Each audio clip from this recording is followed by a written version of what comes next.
entiendo que estamos hablando de fundamentalismos religiosos y creo que el caso de Juliana Campoverde justamente calza lamentablemente como anillo al dedo en este tema, ¿no?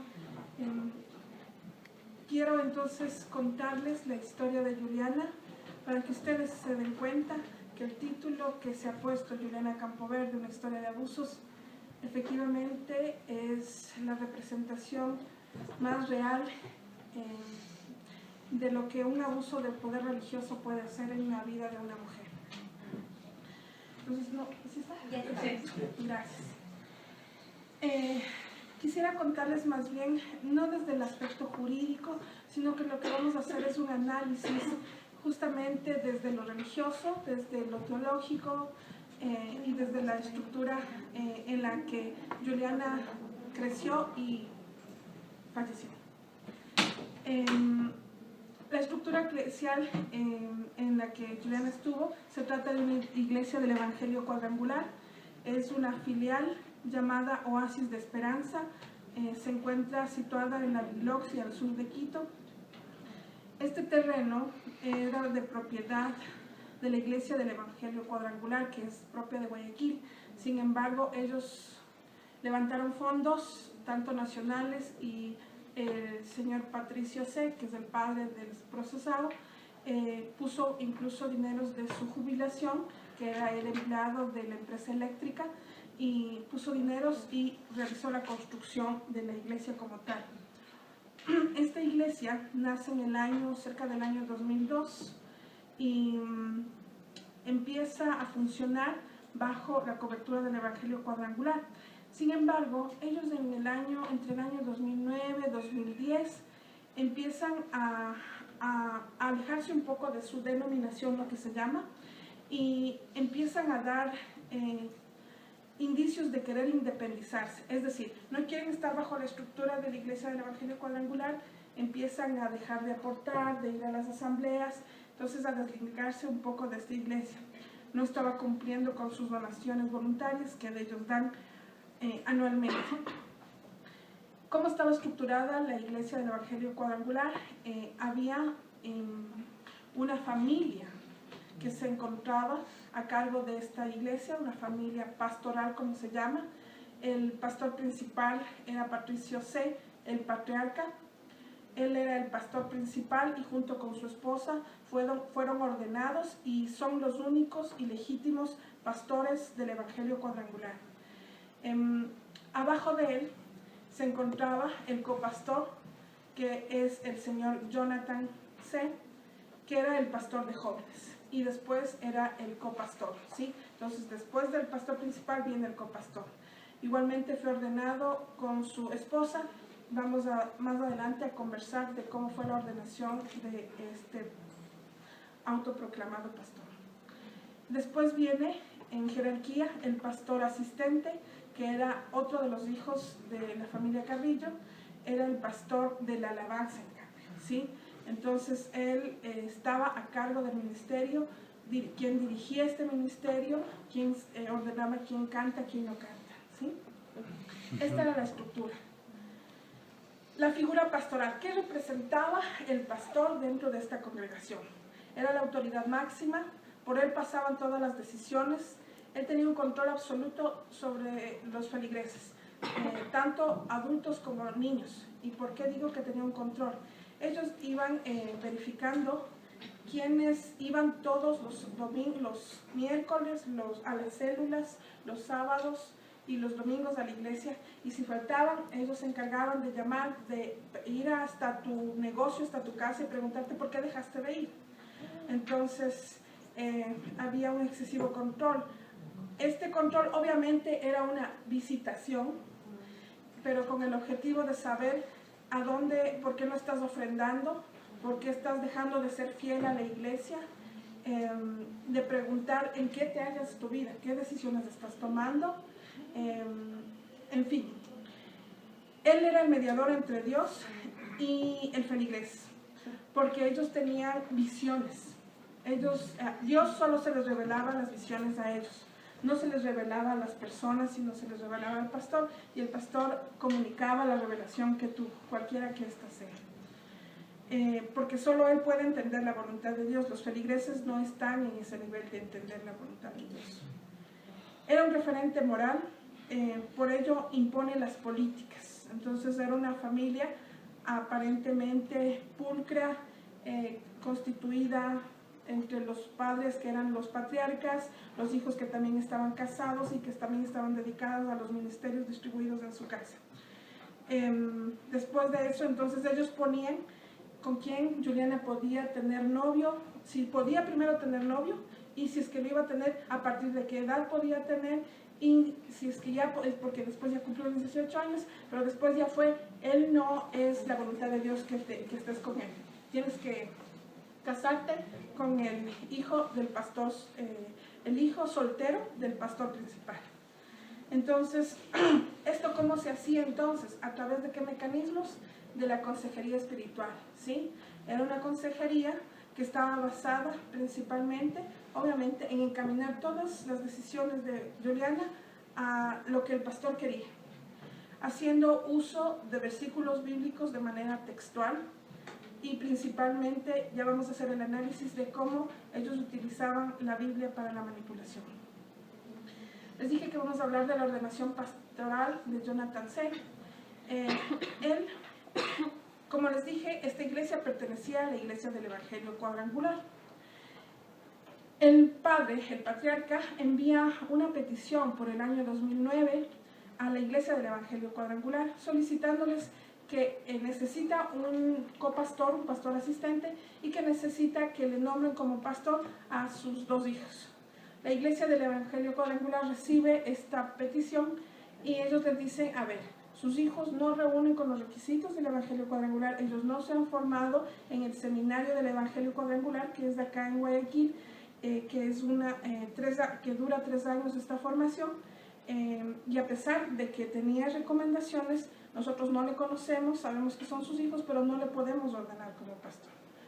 Entonces, tenían ellos este obstáculo por parte de la iglesia del Evangelio Cuadrangular. ¿Y qué pasa? Como les niegan en la iglesia del Evangelio Cuadrangular, el patriarca va junto con sus hijos hasta el cuerpo de pastores de Quito. El cuerpo de pastores de Quito es un gremio de pastores. No es una iglesia, no es una congregación, no es una comunidad de fe. Ellos son un gremio. Sin embargo, ellos, al ser interdenominacionales, ellos no tienen una denominación, un cuerpo de pastores acoge a todos los pastores que quieran ser parte, nada más. Ellos reciben esta petición por parte del patriarca y sin ningún proceso, sin ninguna normativa, ellos cogen y ordenan en una ceremonia a Jonathan C. y a Israel C. como pastores de la iglesia Oasis de Esperanza. Esto para que entendamos entonces que esta denominación de pastor en la persona de Jonathan C. no era no era un llamado, no era un ministerio, se evidenciaba claramente una delegación que el padre quería hacer, como si fuera esto una empresa, de delegarle al hijo para que se vaya quedando como copastor. ¿Cuáles eran las características del pastorado de Jonathan C.?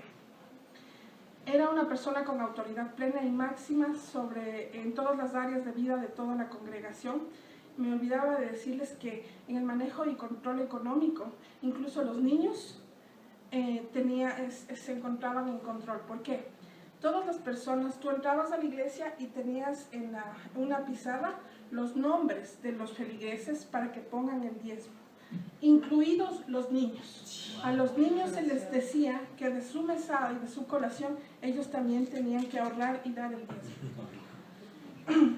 Decidían quién ejerce y quién no el ministerio en la iglesia. Esto es importante, porque a Juliana una de las cosas que más le apasionó en su vida fue la música. Y ella le gustaba y sentía que se conectaba y compenetraba con Dios en la música, en la alabanza. Esto fue usado de forma negativa por estas autoridades porque sancionaban a Juliana cuando no hacían lo que querían, la sancionaban negándole su derecho religioso de participar en el ministerio en el cual ella estaba trabajando. Esto también evidenció las características del pastorado, el abuso desde el púlpito, con la Biblia para ejercer y mantener el control. Todos los discursos que se dictaban en las clases de escuela dominical, en las prédicas, en los ministerios de forma general, era una teología de obediencia, de miedo, de gracia, de perdón, de pecado, de infierno, de bendiciones y maldiciones. Sobre la base de eso se construyó la espiritualidad de Juliana Campoverde, manifestándole que si obedecía, entonces ella tenía bendiciones. Si es que ella no cumplía, tenía maldiciones. Que Dios, porque es bueno, le da la gracia, pero ella en forma definitiva tendría que irse al infierno. Por eso tiene que estar siempre siendo, hay un especial énfasis en la santidad, ¿sí? Entonces era ese el manejo que se daba a todos los discursos bíblicos, desde todos los pasajes bíblicos. Otra de las características del pastorado de Jonathan C. fue la falta de ética pastoral. Esto se evidencia en dos puntos. En la construcción de un perfil falso. Él entra a Facebook y coge una foto de un cantante de música flamenca española y le pone el nombre de Juan Solano. Juan Solano pasa a ser el psicólogo, pastor, que le manda una solicitud de amistad a Juliana. A través de esta solicitud de amistad empiezan a conversar y a preguntarle pues qué quiere hacer de su vida. Juliana le cuenta que entre sus planes está irse a estudiar a Argentina música porque ella siente que ese es su llamado. Entonces él le dice, pero ¿para qué vas a viajar? Se inventa, ¿no? Él que era una persona casada, que tenía su esposa. En la conversación se va desarrollando la viudez de Juan Solano porque le mata a su esposa ficticia y él dice, y le empieza a decir como para que Juliana le consuele, que claro, que él está solo, pero que cuando él era joven, él vio que su llamado era casarse en su iglesia y obedecer a Dios y no irse fuera del país, porque se dio cuenta que salir del país fue una maldición para él. Entonces que debe quedarse. Y un día Juan Solano le dice, Juliana le cuenta que va a salir de la iglesia. Él le dice, no salgas de la iglesia, porque eso te va a traer maldición y te puede traer la muerte, le dice literal en un versículo. Le dice, acuérdate lo que le pasó a Jonás. A Jonás Dios le castigó, le echó al mar, le tragó un pez y todo fue porque desobedeció a Dios. Entonces tú tienes que cumplir lo que haces. Además, si tú sigues desobedeciendo, ya no te van a dejar cantar en la iglesia. Existió también una falta de ética al mencionar el sigilo de consejería. El sigilo de consejería, que es el sigilo de confesión, existe únicamente en la Iglesia Católica y que se encuentra estipulado en el derecho canónico, ¿sí? El derecho canónico entonces es una norma que rige a los curas y sacerdotes para establecer lo que no pueden decir en una confesión, ¿sí? Sin embargo, esto está regulado porque también pudiera eventualmente romperse el sigilo de confesión. Sin embargo, esta práctica espiritual no es una práctica evangélica.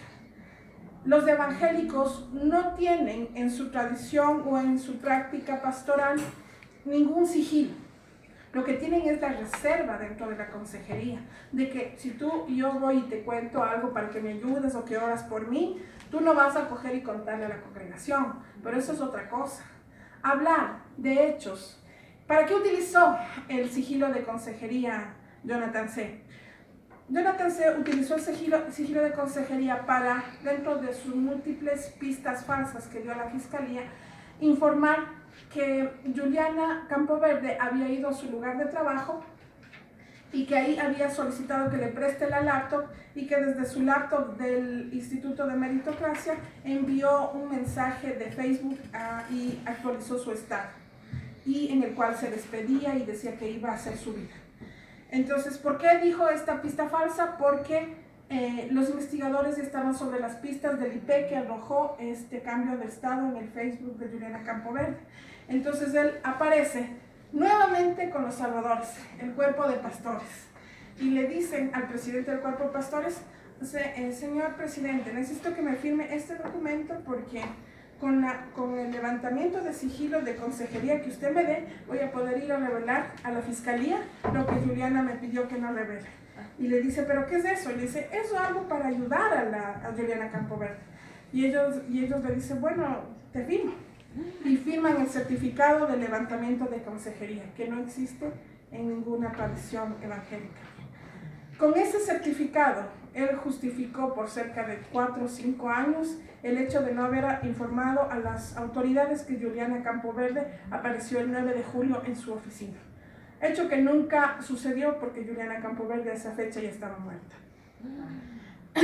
Esta situación nos hace entender las características de este pastorado que se ejercía en esta iglesia. Ahora quisiera hablarles de Julie. Lamentablemente el tiempo ya no me permitió poner alguna fotografía de Julie, pero todos tenemos en nuestra memoria, que espero que nunca la olviden. Julie era una jovencita de 18 años de edad, asistía desde los 9 años a la iglesia por el divorcio de sus padres. Ella migró desde Loja hasta la ciudad de Quito. Siendo así, ustedes pueden entender que encontrándose en una situación de movilidad humana, con una situación de familia, de una crisis familiar, ella entra a formar parte de esta iglesia y de esta familia pastoral que la acoge. Desde que entró a la iglesia fue parte de la familia pastoral. Juliana iba a pijamadas de la familia Carrillo Sánchez. Fue compañera de colegio del hermano de Jonathan C. Ella amaba la música, se entregó al ministerio de alabanza. Sus diarios revelaron que como principios rectores ella tenía la obediencia a sus pastores y la hacía. Esto la permitía ser más amada, o sea, sentirse más amada, más cerca de Dios. También sabía de maldiciones y de espíritus de muerte si no obedecía. Esta jovencita es la que entra en contacto con este pastor. Entonces, entendiendo el contexto estructural de la iglesia, de la teología que se aplicaba en esta iglesia, quiero terminar indicando ciertos aspectos teológicos que encuentro en las dinámicas relacionales entre el pastor y Juliana Campoverde. Existe un uso literalista del texto bíblico en el cual evidentemente siempre se hablaba de recompensa por la obediencia o desobediencia. Existía teologías de miedo, hablamos del infierno, hablamos de perder la salvación. Evidentemente esta estructura eclesial estaba basada en un sistema patriarcal en donde el hombre es la cabeza de la mujer y la mujer tiene que tener un papel de sumisión. Un énfasis en la santidad y el hecho de sentirse apartado del mundo. Juliana Campoverde no compartía muchas cosas en su vida familiar ampliada con sus primos, con sus tíos, porque ella no veía correcto que se baile, no veía correcto actos mundanos que podían contaminarla o que podían apartarla de la santidad que se solicitaba desde la iglesia. Y la utilización de textos sin hermenéutica, en lo que Lucía muy claramente ha señalado como la interseccionalidad. Creo que la hermenéutica es para mí una de las boyas salvadoras que en este transcurso también de estudios teológicos que también estoy teniendo, veo que este es el mecanismo a través por el cual nosotros podemos ahí sí sentirnos más cerca de Dios, saber que Dios nos quiere interpretar, pero no solamente desde el texto frío de la palabra, sino también a través de entender el contexto en que fue escrito ese texto, para quiénes fue dirigido, cuál es la relectura que se debe hacer, qué es lo que ellos entendían, pero qué es lo que ahora nosotros tenemos que entender, y sobre todo pasar esto por un tema no de Antiguo Testamento y Nuevo Testamento. Los que somos cristianos debemos y necesitamos pasar toda nuestra fe, todos nuestros análisis bíblicos y teológicos a través de Cristo. Sin Cristo, sin la base de ese nuevo pacto de amor que hizo Él, de el pacto por los más vulnerables, por los más desposeídos, por los que fueron rechazados por la sociedad. Sin Cristo, nada no se puede interpretar. No podemos interpretar el Antiguo Testamento, no podemos interpretar las cartas de Pablo, no podemos interpretar nada si no pasamos a la luz de Cristo. Muchas gracias.